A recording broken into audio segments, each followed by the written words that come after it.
Let's talk, first of all, the Orioles have made a roster move. Get us up to date there. Yeah, Chris Ellis went on the 10-day injured list with right shoulder inflammation. Alexander Wells recalled from AAA, a really convenient move since he was already here. He was on the taxi squad. He already had a locker at Yankee Stadium. So that's a corresponding move. It's a 10-day IL, but we don't know if it's really going to be 10 days because Brandon Hyde said, it could be longer than that. He doesn't know. Ellis is still being evaluated. So in the meantime, we don't know how the rotation's affected. Who's starting Saturday? Maybe it's Wells if he's not used in relief before that or for extended innings at least. It's going to be TBA, our old friend, TBA. But it's a little bit concerning with Ellis because he got shut down late September last year with that exact same ailment. Of course, he faced 5 batters in Anaheim Sunday, didn't retire any of them, command way off. So this issue has cropped up again. So we really don't know how it influences a rotation. Somebody's got to start Saturday against the Red Sox at Camden Yards. Maybe it's Wells. We're going to be hearing a lot about Kyle Bradish. Now, that's just from fans and media, not from the Orioles, but they're going to keep bringing up that name. He's 25. He's made 24 AAA appearances. What are we waiting for? We'll see. But they do have another opening in the rotation.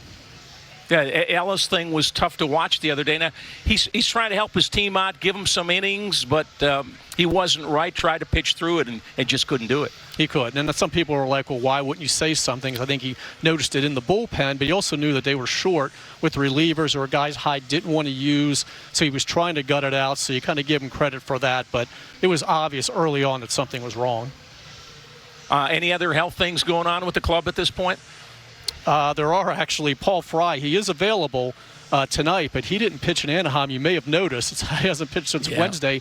He woke up with neck spasms, the old didn't sleep right situation. It got a little worse, and of course he had that lovely cross-country flight here from the West Coast. I'm sure that really helped, but I talked to him early today. He said he feels perfectly fine. He's available.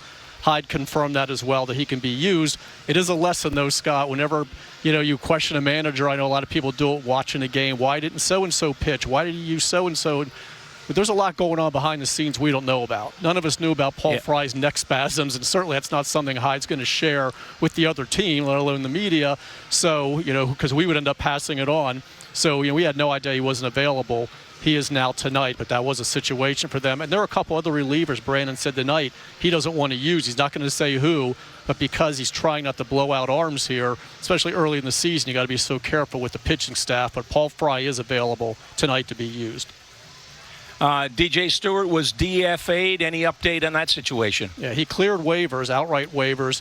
He's been assigned to AAA. A little bit surprising, maybe. I know the struggles he's had. But, former first-round pick, left-handed bat, power, draws walks. I mean, there's a pedigree there. I thought there might be some interest in a waiver claim, and certainly the NL now, being able to use the DH. So whatever defensive challenges he has can be minimized. But he did clear. Now, of course, the big question is where do those at-bats come from in AAA? Because clearly they're looking at their younger outfield prospects. Kyle Stowers needs to play. Robert Newstrom needs to play. Johnny Reiser is there. Tyler Nevin has been playing some outfield, and eventually Yusniel Diaz, who's on the IL right now with a hamstring injury, he's progressing well. He's going to come back. So where do those at-bats come from for DJ Stewart? Probably a change of scenery guy, ideally, but nobody claimed him, so he's still in the organization. Roch, roster reduction coming up at the end of the month, but it looks like Major League Baseball gave the clubs a little breathing room with that. Right. We know starting on the 2nd of May, rosters get reduced from 28 to 26. I think ideally that'd be 30 to 28. They didn't really do it right. It goes down to 26, but the good news is before it was like pitchers, you could only have 13. They announced today you can carry 14, and I guarantee you the Orioles will carry that extra arm. They're not going to go 13-13. Brandon Hyde said he was very happy to hear about that.